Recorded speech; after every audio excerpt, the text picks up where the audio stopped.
Welcome to The Explainer. Today, we're diving into a peace deal that, for a long time, seemed almost impossible. It brought an end to a 30-year conflict that turned neighbors into enemies and completely reshaped the future of Northern Ireland. Let's get right into it. So, at the very heart of this long and painful struggle was one fundamental question. Should Northern Ireland remain a part of the United Kingdom, or should it join with the Republic of Ireland?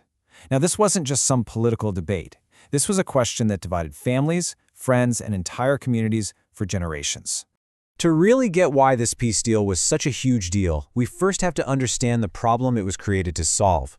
For about 30 years, starting in the late 1960s, this conflict, known as the Troubles, was just a part of everyday life.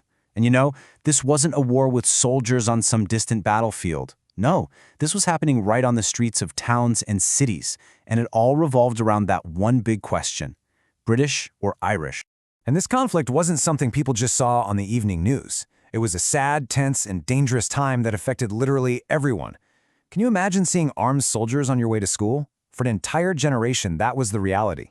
It made having a normal, peaceful life feel next to impossible.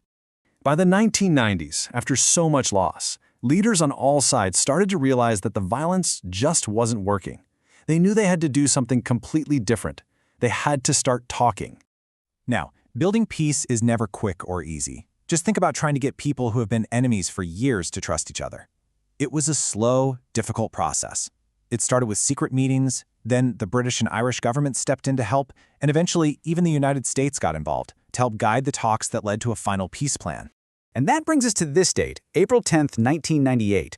After days of marathon, non-stop negotiations that went right down to the last second, the Good Friday Agreement was signed. For the first time in a very long time, there was a real, tangible hope for a peaceful future. So, what was actually in this landmark agreement that brought so much optimism? Let's break it down. The most important thing to understand about this agreement is that it was not about one side winning and the other side losing. Not at all. The whole point was to create a new way forward, a system where both British and Irish identities could be respected and where disagreements would be settled with words, not with violence. Think of the agreement as a complicated puzzle with a lot of different pieces. It promised a new government where both sides would have to share power. It guaranteed human rights for everyone, and it tackled one of the hardest issues of all, getting the armed groups to give up their weapons for good. This process was called decommissioning, and it was a huge, huge step toward peace. So, after years and years of talks, the politicians were finally on the same page. But the final and most important decision was handed over to the people themselves.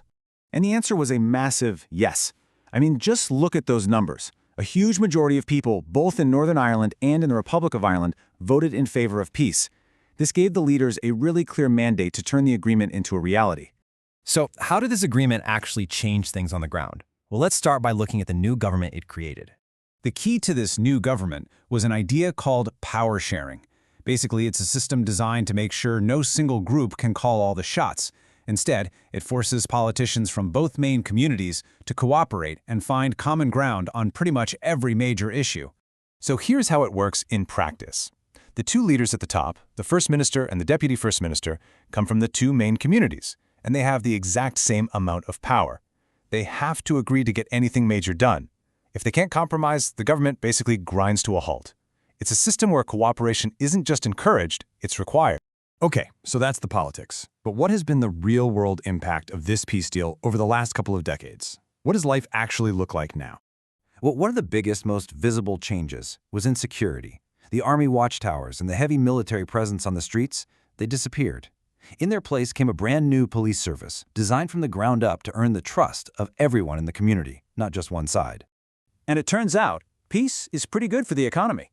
With the conflict over, businesses started to invest.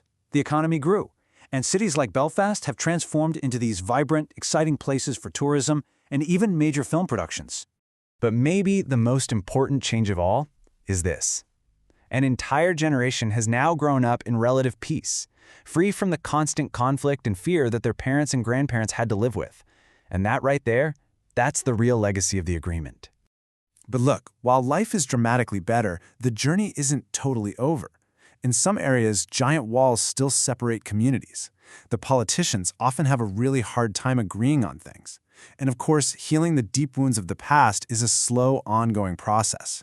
Peace is a journey, not a destination. The Good Friday Agreement didn't magically solve every single problem. But what it did do was provide the foundation for peace. It stopped the violence and created a path forward. And the work of walking that path, of building a truly shared and trusted future, well, that's work that continues every single day.